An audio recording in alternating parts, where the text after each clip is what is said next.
বঙ্গাকাশের পশ্চিমাংশে নব উদিত সূর্য জানান দিচ্ছে বাংলা পঞ্জিকায় নতুন করে আরও একটি বছর যুক্ত হলো।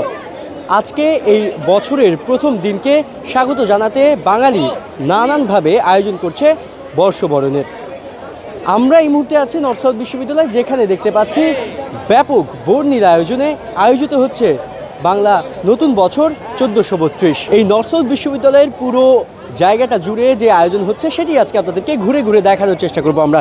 দর্শক, এই মুহূর্তে যদি আপনারা দেখেন যে এখানে নর্থ সাউথের ভেতরে যে মাঠটি আছে সেখানে কিন্তু সেলফি বুথ রাখা হয়েছে এবং বিশেষ কিছু বাঙালির যে ঐতিহ্য অর্থাৎ সারেন বাজানো থেকে শুরু করে বায়োস্কোপ রাখা হয়েছে নাগরদোলা, এবং যেখানে যেই বাংলার ঐতিহ্য ইতিহাস সেটি কিন্তু এটা ধারণ করছে। এবং সেখানেই এই নর্থ সাউথের যারা শিক্ষার্থী রয়েছেন তারা কিন্তু নাগরদোলায় দুলছেন, কেউ বায়োস্কোপ দেখছেন, কেউ বা সেলফি বুথে সেলফি তুলছেন এবং মুঠোফোনে আজকের এই সময়টা তারা কিন্তু ধারণ করে রাখছেন স্মৃতি হিসেবে।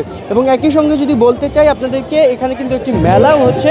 অর্থাৎ আমরা যেটা দেখেছি যে গ্রাম বাংলায় মাটির বিভিন্ন তৈজসপত্র আমরা দেখেছি, খেলনা দেখেছি, যেগুলো নিয়ে বছরের এই প্রথম দিনে অর্থাৎ বৈশাখের প্রথম দিনে চৈত্র সংক্রান্তি শেষে যেই বছরটা নতুন করে শুরু হয়েছে সেই বছরকে স্বাগত জানাতেই তাদের এমন আয়োজন হয়ে থাকে। গ্রাম বাংলায় মেলা হয়ে থাকে, সেই মেলার অংশ হিসেবেই নর্থ সাউথ বিশ্ববিদ্যালয় তারা কিন্তু একটি মেলার আয়োজন করেছে, যেখানে আমরা দেখতে পাচ্ছি তাদের বিভিন্ন ক্লাব বাংলার বিভিন্ন নামও তারা ব্যবহার করেছে। কেউ আমরা দেখতে পাচ্ছি বৈশাখ, জ্যৈষ্ঠ, আষাঢ়, শ্রাবণ, ভাদ্র, আশ্বিন, কার্তিক, অগ্রহায়ণ, পৌষ, এই রকম করে তারা কিন্তু নাম দিয়েছে স্টলগুলোর। অর্থাৎ এটা কিন্তু বিশেষ একটি আকর্ষণ করতেই পারে, এটা স্বাভাবিক। এবং আমরা দেখতে পাচ্ছি যে লাল সাদা যে শাড়ি পাঞ্জাবি সেটিতে কিন্তু শিক্ষার্থীরা সেজে গুজে এসেছে, নিজেকে রাঙিয়ে তোলার চেষ্টা করছে এবং যে বৈশাখের বর্ণিল সাজ, সেই সাজে নিজেকে একটু সুসজ্জিত করার চেষ্টা তাদের মধ্যে রয়েছে। আমরা কিছু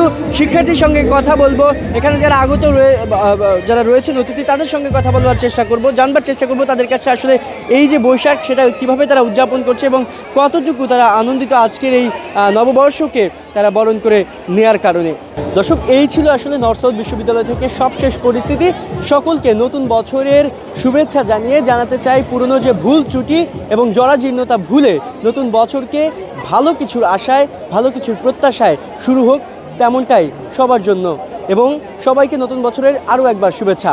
শুভ নববর্ষ 1432।